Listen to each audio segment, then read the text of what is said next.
Ok, alors salut à tous et bienvenue dans cette nouvelle vidéo. Aujourd'hui, je vais me rendre pour la première fois chez un abonné qui était impatient de me revoir. Donc on verra ça tout à l'heure. Donc là, je suis pas très à l'heure. Là, ça doit être 13h25. Je dois y être pour 14h et il me faut 1h10 de route. Donc on va se dépêcher, mais ça va être vraiment super sympa, je pense. En plus, ça me permet de tester le nouveau micro que j'ai portable. Et le petit trépied qui me permet de tenir la caméra là. Donc c'est parti. En plus là, il fait archi chaud dans la voiture. Ça va être long, vivement que j'ouvre les fenêtres, que je mette un petit peu la clim, mais ça va être une super après-midi. Bien sûr, on va vous filmer tout ça. Il y aura plusieurs vidéos. Je sais pas encore exactement ce qu'il a prévu, je sais pas encore exactement ce que j'ai prévu non plus. Je vais voir tout ça pendant la voiture, là, pendant le trajet que j'ai à faire. Et du coup, bah, c'est parti.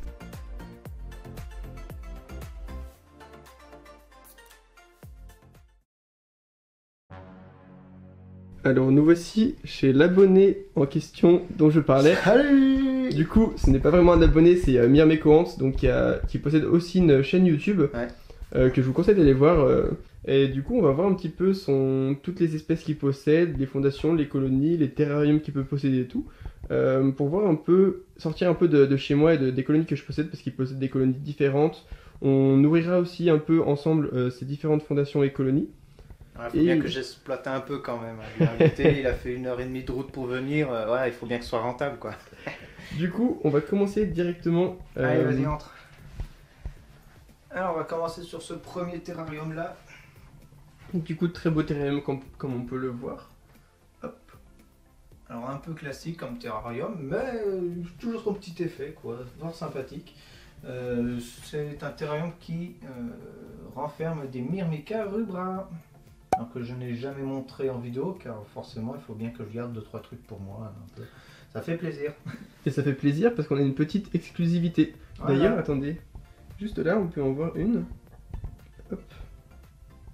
Du coup, on peut voir une petite Myrmica ici. Voilà. Donc ce qu'il a fait, c'est que sa colonie, il l'a déposée directement dedans. Et après, elles ont fait leur vie. Elles se sont installées, il faut savoir, sous ce petit bout de bois à l'intérieur. Donc des fois, quand j'humidifie pas, on voit les larves et tout ici à l'intérieur, c'est fort sympathique. Alors, il faut savoir que j'ai des colocataires quand même à l'intérieur qui ne sont pas désirés, enfin qui n'étaient pas désirés au départ. Hein. Celle-là, cette madame-là, elle est arrivée cette nuit, je n'étais pas voulu. Du coup là, on peut voir qu'elle a fait sa toile. Elle a fait sa toile un peu partout, donc si je vois que ça envahit trop, je la retirerai, mais bon. On voit d'ailleurs très bien. Ça fait un peu d'exotivité dans le terrarium, je trouve ça sympa. On va passer maintenant à la suite. Donc ceux qui suivent ces vidéos connaissent cette vitrine. Je te laisse l'allumer histoire de... C'est ma petite Hans armoire, je sais pas quoi. Ma Formica Room version miniature, hein, petit clin d'œil à feu.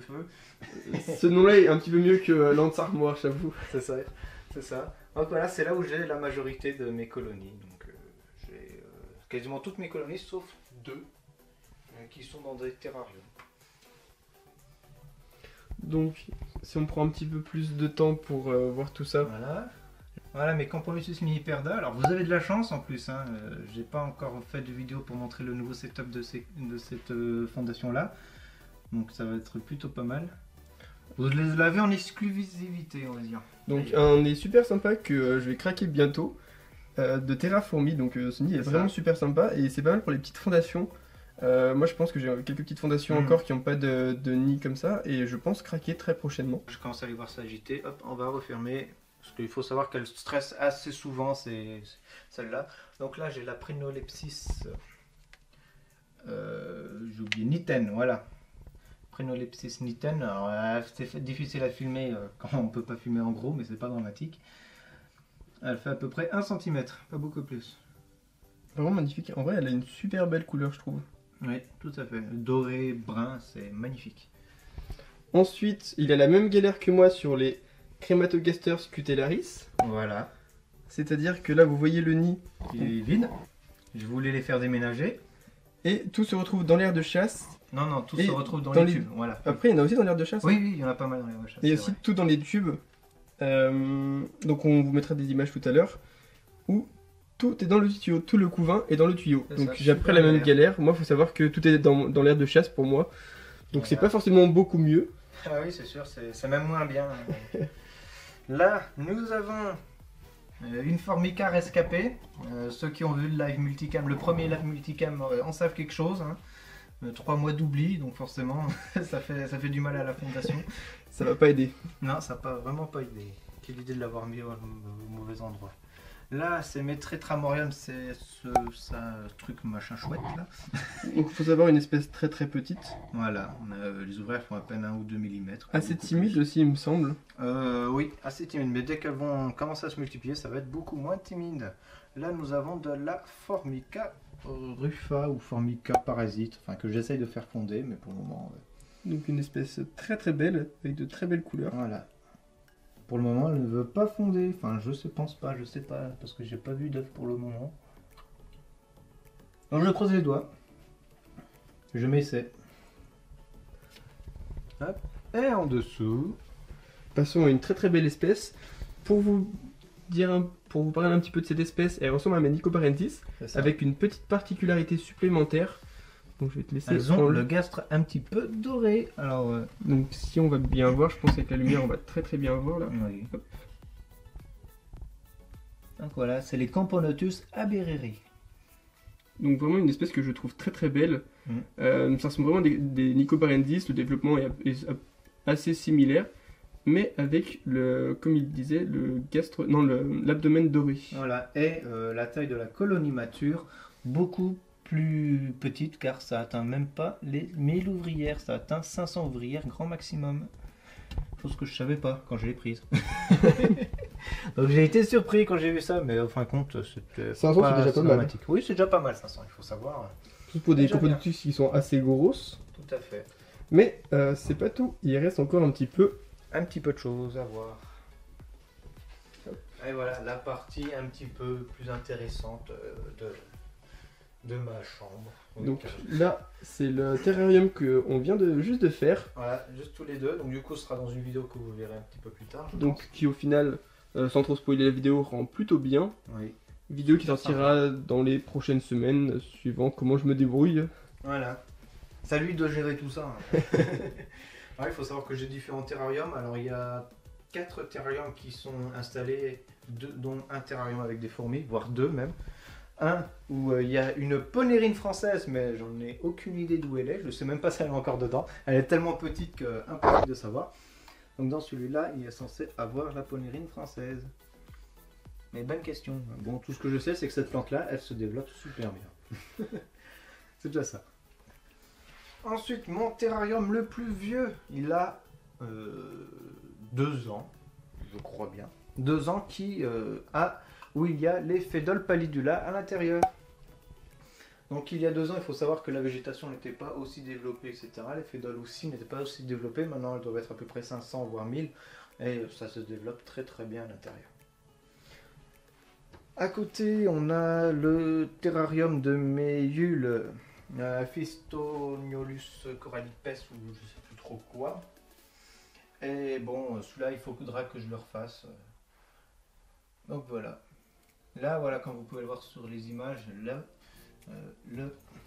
la végétation se développe vraiment super bien. C'est très simple, en même temps, c'est du poteau, c'est une fougère. Et avec une sorte de mauvaise herbe qui pousse très très bien. Donc on peut percevoir un petit peu les Phédoles qui sont bien sûr très très petites. Et au niveau de l'anti-évasion, qui est un scotch double face, donc qui est vraiment top. 100% zéro évasion. Mais le problème c'est que voilà, une fois qu'elles sont dessus, elles meurent. Mais petit à petit, on voit très bien qu'elles n'y vont plus du tout, donc c'est vraiment pas mal. Au début c'est un peu brutal, mais sur long terme, elles ont appris qu'elles ne peuvent pas y aller. Tout à fait. En fait, il y a à peu près une trentaine d'ouvrières qui sont allées dessus, qui sont mortes, et après elles ont compris qu'il fallait pas aller dessus, c'était une mauvaise idée. Comme quoi, les fourmis ont un certain sens d'intelligence fort développé quand même, je trouve. C'est assez intéressant. Il y en a une qui avait un peu de couvain, je crois. Oui, là, elles sont en plein déménagement, ça fait depuis ce matin qu'elles déménagent à l'intérieur, pour vous dire que le nombre qu'elles ont. Et regardez ça aussi, une très belle collection de nids. Tout à fait, et c'est pas fini. Donc on peut voir toutes sortes de nids, c'est-à-dire qu'on peut voir du fourmi home, du terrafourmi, du Médoc 72. Du Médoc 72. Tous des très bons nids, hein. Personnellement je trouve que de toute façon l'ensemble des nids qui se vendent sont bien. Et comme on peut le voir, du coup, c'est un peu pour tous les goûts en fait. Par exemple, là, on va avoir du médoc, donc avec soit un nid original. Bon, il a fait aussi des nids plus traditionnels. Les nids là que vous avez pu voir sur mes suivis de Crématogaster scutellaris, c'est les nids dans lesquels elles étaient. Donc là, elles se sont développées jusqu'à une centaine dans ces deux. J'ai 2 nids comme ça. Elles se sont développées à peu près jusqu'à une centaine dedans. Donc là, on a le même nid que je disais que je vais sûrement m'acheter bientôt avec Terra Fourmi et celui-là. Là, on a du Fourmi Home. Et du Terra Fourmi. Donc, comme on peut voir vite fait, Terra Fourmi encore, Fourmi Home. Un vieux de Fourmi Home, c'est Feu qui me l'a offert même. Donc voilà, donc beaucoup de nids super sympas. Moi, je commence petit à petit à être comme ça, je pense. Pour l'instant, moi, c'est plutôt mes nids plexiglas que je commence à mettre un petit peu de côté. J'en mets aussi. Mais je pense qu'à force d'acheter des nids, parce que je trouve ça super joli, je vais finir comme ça. Ouais, voilà. J'en ai aussi des nids des plexis, ils sont là tout en dessous. En fait, toute la partie plexi est en dessous, sous la lampe chauffante. Très bien organisé. Voilà. Faut savoir que ça m'a pris une demi-journée pour tout ranger, tellement j'en ai. Il a fait ça hier pour que ça fasse genre qu'il a une chambre très rangée, alors que... En fait, ça ressemble plus à la sienne en fait. Bon, du coup, les derniers rushs que j'ai filmés pour conclure cette vidéo avec Myrmeco Ants n'ont pas marché. Les données sont corrompues, donc je fais une petite outro tout seul. Pour finir, si je fais la vidéo là en bas, c'est tout simplement parce que dans ma chambre, j'ai ramené quelque chose de chez Myrmeco Ants, une grosse colonie. Et vu que ça vient dans une des prochaines vidéos, je voulais pas vous spoil maintenant. Il y aura une vidéo bien sûr dédiée à ça que j'ai hâte de vous faire. Donc voilà, c'était vraiment une après-midi super sympa. Quelque chose que je referai avec lui, sûrement plus longtemps, une journée entière. Et ça sera peut-être lui qui viendra chez moi. Si jamais j'arrive à avoir un appartement sur Lyon. Et c'est quelque chose que j'ai adoré faire. Même si c'était la première fois, du coup j'ai vu qu'au niveau de la vidéo, le son n'était pas top, il faudrait que j'apprenne à le régler, quand je suis derrière, que je trouve comment faire, etc. Du coup voilà, j'ai vu ce qui me manquait un peu pour que les prochaines vidéos de ce style soient encore mieux. Mais c'est quelque chose que j'ai adoré faire, et lui aussi je pense. Je voulais parler comme d'habitude, comme je vais faire à chaque vidéo maintenant, d'une chaîne en particulier. Donc la chaîne que j'aimerais présenter aujourd'hui, c'est celle de Vince Fourmi. C'est une personne que j'avais invitée sur un des lives que j'avais fait sur ma chaîne il y a longtemps. C'est une chaîne vraiment super sympa. Il a de très belles colonies et des grosses colonies aussi. Donc je vous conseille d'aller voir ses vidéos, elles sont très bien réalisées, très bien faites. Des musiques super sympas et aussi c'est une personne très sympa. Donc voilà, comme d'habitude, le but c'est de présenter des chaînes sympas avec moins de 1000 abonnés. Et je vous conseille carrément d'aller le voir, c'est une chaîne qui mérite le détour. Je vous mettrai quelques petits extraits en vidéo. Et voilà, j'espère que vous avez kiffé cette vidéo. N'hésitez pas à me donner quelques petits conseils pour améliorer pour les prochaines fois où je ferai ce style de vidéo. Des retours aussi, j'attends vos retours positifs, négatifs, n'hésitez pas à me dire tout ça. En tout cas, j'espère que vous avez apprécié cette vidéo et on va se dire à la prochaine. Allez, bye bye tout le monde.